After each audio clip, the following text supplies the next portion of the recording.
খাল কেটে কুমির আনা প্রবাদটির সাথে হয়তো সকলেই পরিচিত। আর তেমনই একটি ঘটনা গাজীপুর কালিয়াকৈর উপজেলার মধ্যপাড়া ইউনিয়নে। গাজীপুরের কালিয়াকৈর উপজেলার মধ্যপাড়া ইউনিয়নের প্যানেল চেয়ারম্যানের নিয়োগ নিয়ে প্রশ্ন।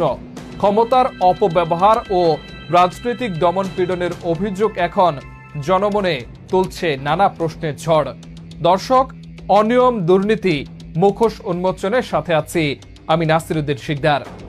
চলুন দর্শক, আর বিলম্ব না করে খাল কেটে কুমির আনার গল্পটা শুরু করি। গাজীপুরের মধ্যপাড়ায় প্যানেল চেয়ারম্যানের নিয়োগ নিয়ে প্রশ্ন, ক্ষমতার অপব্যবহার ও রাজনৈতিক দমনপীড়নের অভিযোগ। গাজীপুর জেলায় কালিয়াকৈর উপজেলার মধ্যপাড়া ইউনিয়ন পরিষদের নেতৃত্বে সাম্প্রতিক পরিবর্তন নিয়ে জনমনে ব্যাপক আলোচনা ও বিতর্কের সৃষ্টি হয়েছে। ছাত্র জনতার গণঅভ্যুত্থানের পর রাষ্ট্র পুনর্গঠনের অংশ হিসেবে স্থানীয় জনপ্রশাসন আওয়ামী লীগের অনুগত ইউনিয়ন পরিষদ চেয়ারম্যানদের অপসারণ করে।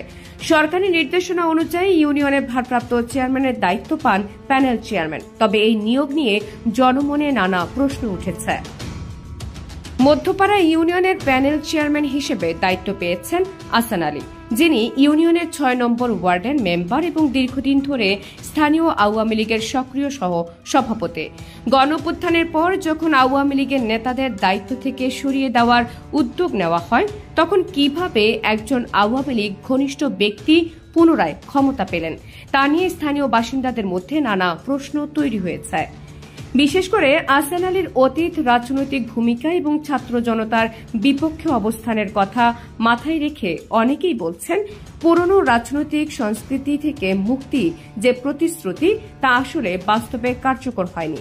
স্থানীয়দের অভিযোগ, তিনি ক্ষমতায় আসার পরপরই ক্ষমতার অপব্যবহার শুরু করেছেন এবং আওয়ামী লীগকে পুনরায় প্রতিষ্ঠিত করার লক্ষ্যে রাজনৈতিক প্রতিপক্ষকে দমন করার উদ্যোগ নিয়েছেন।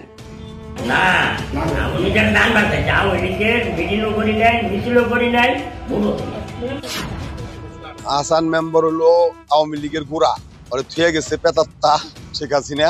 আওয়ামী লীগ করে এক কথা যোগ্যই না, ওয়ার্ডের মেম্বার নিজের নামই লেখা চেয়ারম্যান বানাইছে, অতীত চেয়ারম্যানের উপযুক্ত না। ওই আসলে আওয়ামী লীগের পেতাত্তা, আওয়ামী লীগের ওরা রাইখা গেছে, আওয়ামী লীগের পেতাত্তা। স্থানীয়দের অভিযোগ, ভারপ্রাপ্ত চেয়ারম্যান হওয়ার পরপরই আহসান আলী ইউনিয়ন পরিষদের ক্ষমতা ব্যবহার করে বিরোধী রাজনৈতিক দলের পোস্টার, ব্যানার ও ফেস্টুন সরিয়ে ফেলার নির্দেশ দেন। বিএনপি ও অন্যান্য বিরোধী দলের প্রচার সামগ্রী রাতের আধারে গায়েব হয়ে যাচ্ছে, যা স্থানীয় জনগণের মধ্যে আতঙ্কের সৃষ্টি করেছে।